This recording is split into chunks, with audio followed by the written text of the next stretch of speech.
কখনো কি মনে হয়েছে সবকিছু থাকার পরও আপনার ভেতরে শান্তি নেই? মনে হচ্ছে কিছু একটা কম, কিছু একটা শূন্যতা?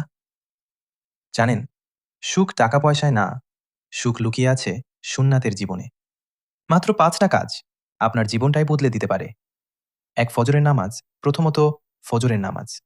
যে ব্যক্তি দিনের শুরুটা আল্লাহর সামনে দাঁড়িয়ে করে, তার দিনটা কখনোই খারাপ যায় না। বরকত তাকে ঘিরে রাখে। ২ মিসওয়াক। দ্বিতীয়ত মিসওয়াক করা। ছোট একটা সুন্নাত, কিন্তু এতে আছে ভালোবাসা। রাসূল সাল্লাল্লাহু আলাইহি ওয়াসাল্লামের ভালোবাসা। ৩ অল্পে সন্তুষ্ট।